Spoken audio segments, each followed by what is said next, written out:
तो दोस्तों, हमारे चारों ओर का वातावरण मांगों और घोषणाओं से भरा है। बहुत से लोग विभिन्न प्रकार की योग्यता और तत्व ज्ञान की चर्चा करते हैं।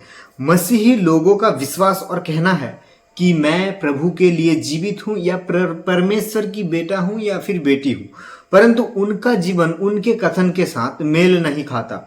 बड़ी बड़ी बातें बोलने वालों के काम उनकी बातों के अनुसार नहीं है। मनुष्य के हर बार विवाद फैसला कोर्ट में सुनाने का नियम है, परंतु कोर्ट में दावे के साथ प्रमाण दर्ज करना पड़ता है। इसी प्रकार विश्वासी का हर दावा जीवन के अनुभव के द्वारा प्रमाणित करना जरूरी है। यह हमें पवित्र शास्त्र सिखाता है। धर्म शास्त्र में 66 पुस्तक है। उनमें से दो प्रमुख विषय है। पहला परमेश्वर की राह और दूसरा है परमेश्वर के साथ जीवन।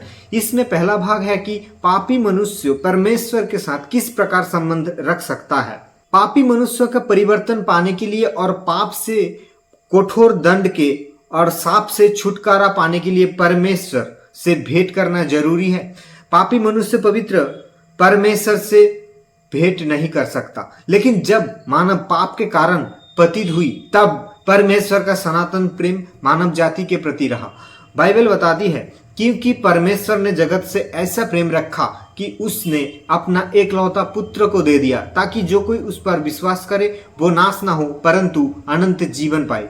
यूहन्ना 3:16 में लिखा है, यीशु से भेंट करने वाले नाश नहीं परंतु अनंत जीवन प्राप्त करते हैं। सद्काम, भेंट, तीर्थ यात्रा आदि मनुष्य को परमेश्वर के पास नहीं लाते और ना ही परमेश्वर को मनुष्य के पास।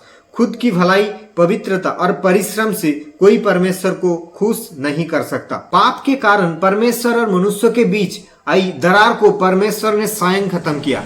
पाप में नाश होने वाली मिट्टी से के बने मनुष्य को बचाने के लिए प्रभु यीशु स्वयं इस संसार में आया। कुंवारी मरियम का पुत्र बिना पाप के जन्मा और जीवन व्यतीत किया। मानव जाति के पाप के प्रायश्चित के लिए उसने अपना लहू बहाया।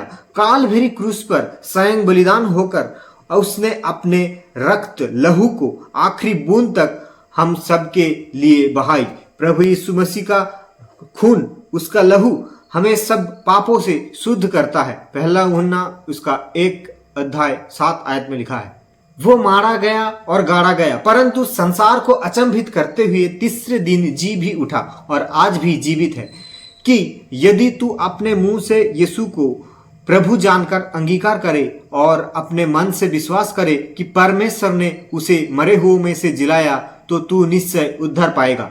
रोमियो 10:9 में लिखा है, परंतु जितनों ने उसे ग्रहण किया उसने उन्हें परमेश्वर की संतान होने का अधिकार दिया, अर्थात उन्हें जो उसके नाम पर विश्वास रखते हुए। यूहन्ना उसका 1:12 में लिखा है, विश्वास से पाप की अंगीकार करके यीशु मसीह को उद्धारकर्ता स्वीकार करने वालों में परमेश्वर वास करता है। यीशु की उपस्थिति उसको नया जीवन का अनुभव देगी। पाप से जकड़ा हुआ नाकाम जीवन नवजीवन प्राप्त करता है। अब पाप का जीवन उसमें नहीं, वो पवित्र जीवन में श्रेष्ठ मांगों में प्रवेश करता है। एक नई सृष्टि होकर वो परमेश्वर की परिवार में जन्म लेता है, लेकिन परमेश्वर की संतान बनने की जिम्मेदारी पूरी नहीं होती। इसे आत्मिक जीवन में बढ़ना जरूरी है। बाइबल का दूसरा विषय इस संबंध में चर्चा करता है।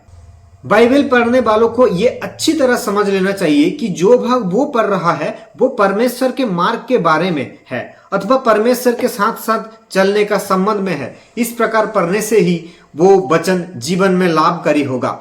जीवन के पथ पर ना घबराते हुए आगे बढ़ने के लिए परमेश्वर का वचन मनुष्य को शक्ति प्रदान करता है।